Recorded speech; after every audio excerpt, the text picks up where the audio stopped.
we have another new storyteller, first time up on stage. Please give it up for Jana Parr.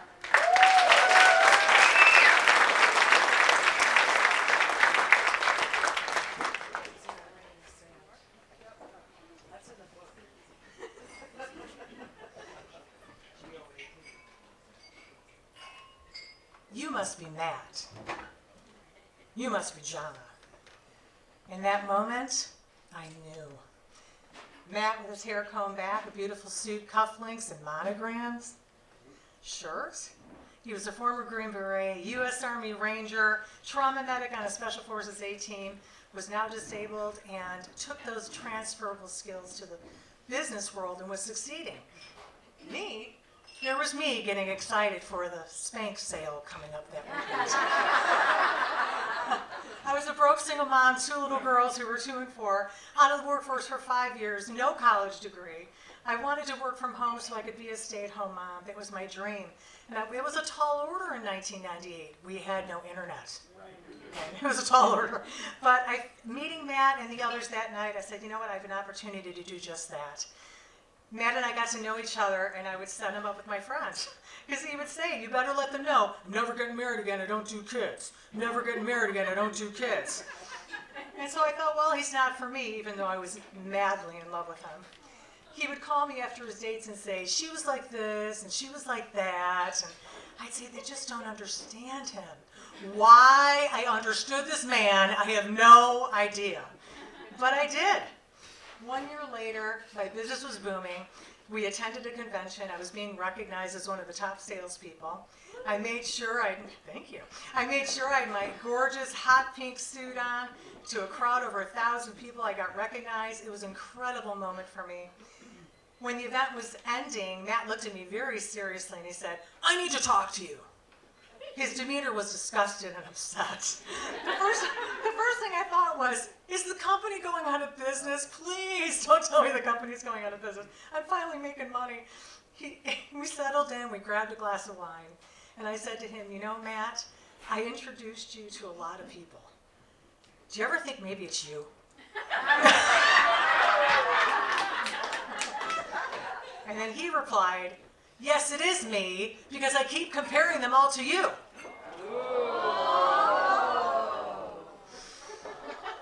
Melt my heart. He then said in a disgruntled manner, I'm in love with you. I don't want to be in love with you, but I'm in love with you, and I don't know what to do about it. And I'm like, wait, what? Wait, what? What? Wait. He then proceeded to say, this is beautiful, he then proceeded to say, do you think if we had sex tonight, it would ruin our business and our friendship? Wait, what? Wait, what? Wait, what? Wait, what? I said, Matt, I already love you. You're one of my dearest friends. I can't imagine going there for sport. I mean, if we're going to do this, we're going to go all the way. And I'm sure at this point he wasn't happy at how good of a student I was when it came to closing.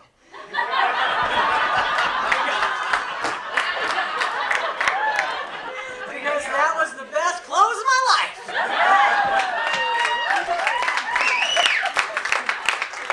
He then made a gesture with his hand toward his crotch.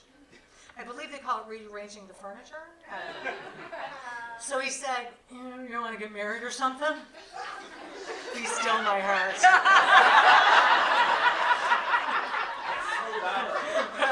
We were married a month later.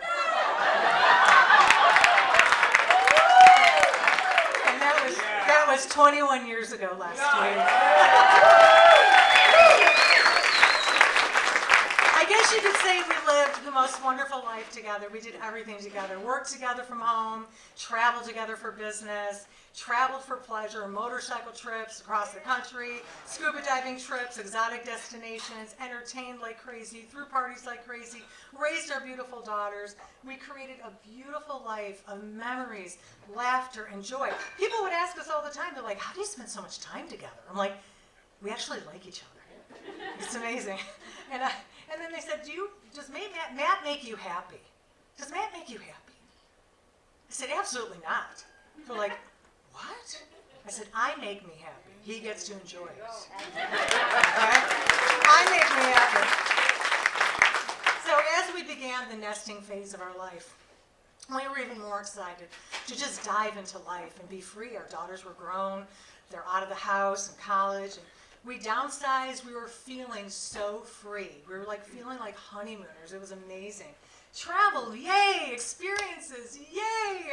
Safaris, yay! Hiking trips, yay! Motorcycle trips. I mean, the list goes on and on. There's a lump in my thigh? What the fuck? That's no yay. In one day, in July 21st, 2017, everything changed. And I was at stage 3 Hodgkin's lymphoma. My heart dropped in my stomach that day.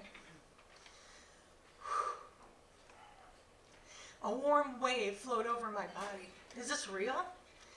I felt like I was being hurled into a black hole. Like, this isn't real. This is not happening. Not now.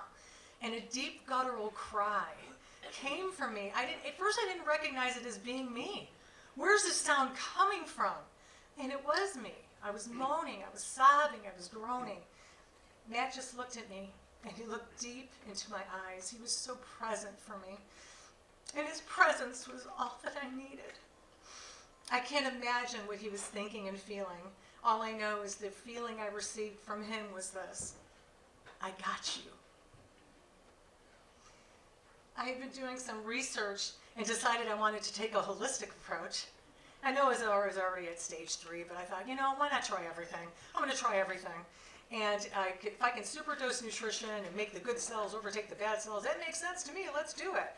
Well, the therapy was pretty intense. It was including juicing 20 pounds of organic produce a day, eating 3 plant-based meals a day, and 5 detox treatments a day. I won't get into those.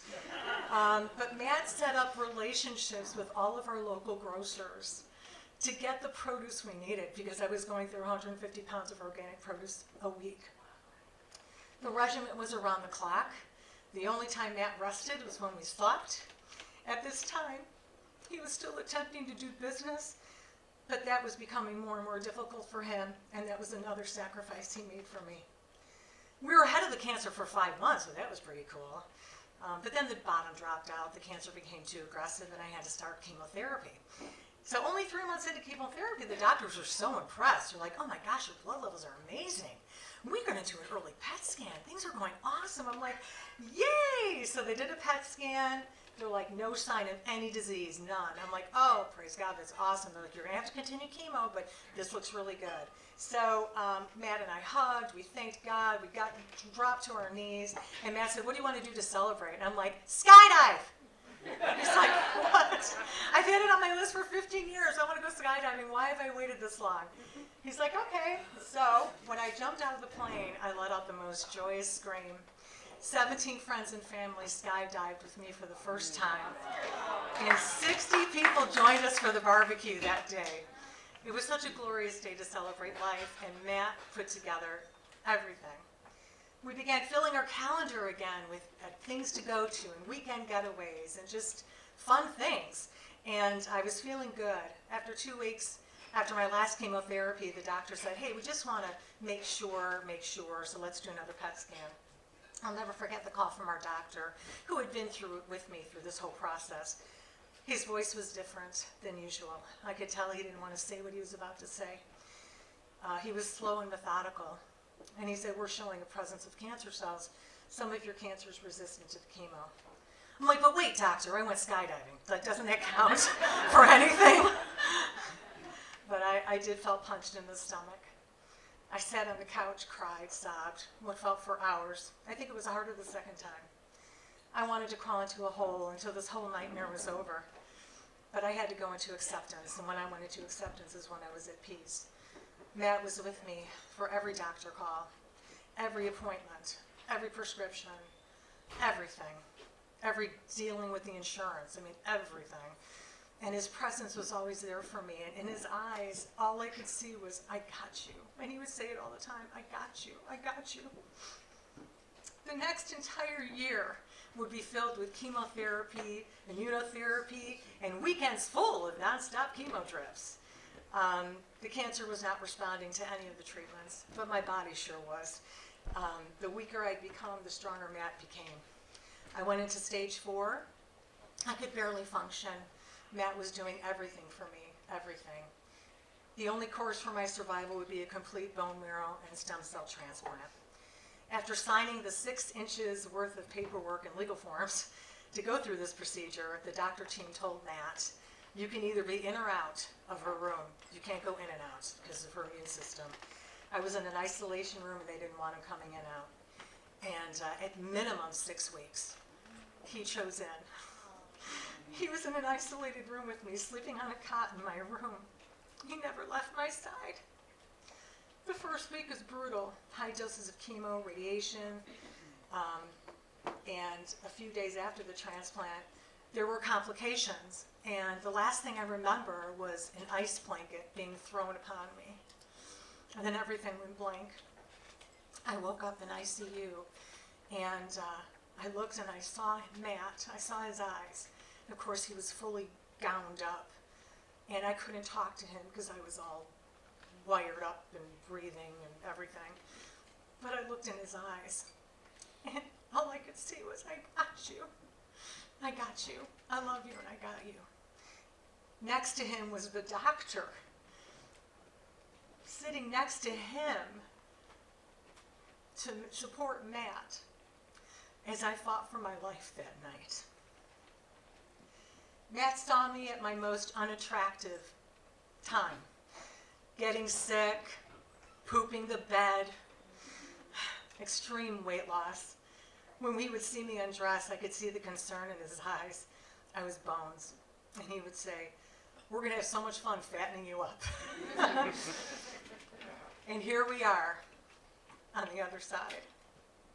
Almost 3 years since diagnosis, 1 year since transplant, so happy birthday to me. The cancer is gone.